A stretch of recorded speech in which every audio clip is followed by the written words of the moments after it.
নমস্কার, লক্ষ্মীপুর টাইমসের পক্ষ থেকে আপনাদেরকে জানাই স্বাগতম। খবর পড়ছি অনুজা দাস। শিলচর রামকৃষ্ণ মিশনের উদ্যোগে এবং লক্ষ্মীপুর রামকৃষ্ণ সেবাশ্রমের ব্যবস্থাপনায় শুক্রবার লক্ষ্মীপুর বিধানসভা কেন্দ্রের চনবাড়ি গ্রামে বিনামূল্যে এক স্বাস্থ্য পরীক্ষা শিবির অনুষ্ঠিত হয়। উক্ত শিবিরের মোট 5 জন চিকিৎসক দ্বারা 115 জন রোগীর স্বাস্থ্য পরীক্ষা করা হয়। পরে পরীক্ষা করা প্রত্যেক রোগীদের হাতে বিনামূল্যে প্রয়োজনীয় ওষুধ তুলে দেওয়া হয়। উক্ত চিকিৎসা শিবিরে উপস্থিত ছিলেন শিলচর রামকৃষ্ণ মিশনের শঙ্কর মহারাজ সহ অন্যান্যরা। তাছাড়া লক্ষ্মীপুর রামকৃষ্ণ সেবাশ্রমের এবং সহসভাপতি সাত্তকী দাস, সম্পাদক অমিত রায়, রাজপাল সহ অন্যান্যরা।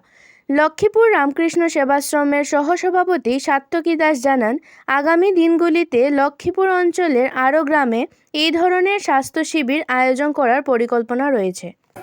শিলচর রামকৃষ্ণ মিশন সেবাশ্রমের তরফ থেকে এবং লক্ষ্মীপুর রামকৃষ্ণ সেবাশ্রমের ব্যবস্থাপনায় আজকে আমরা এই সোনবাড়ি অঞ্চলে যে মেডিকেল ক্যাম্প সেটা হচ্ছে, সেখানে 5 জন ডাক্তার এসছেন, মহারাজজি এসছেন এবং অন্য অন্য আরও স্বেচ্ছাসেবক এসছেন। আমাদের লক্ষ্মীপুরেরও তরুণ স্বেচ্ছাসেবকরা উপস্থিত আছেন।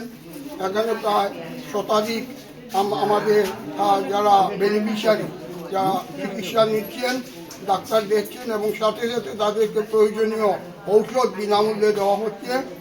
আমরা আশা করি ভবিষ্যতে এইভাবে যেখানে এইভাবে মানে ডাক্তার এবং ঔষধের প্রয়োজন পড়বে, আমরা লক্ষ্মীপুর রামকৃষ্ণ সেবাশ্রমের তরফ থেকে শিলচর রামকৃষ্ণ মিশনের মহারাজজির সাথে যোগাযোগ করব এবং এই সেবা দেওয়ার চেষ্টা করব। জয় ঠাকুর, জয় মা, জয় স্বামী।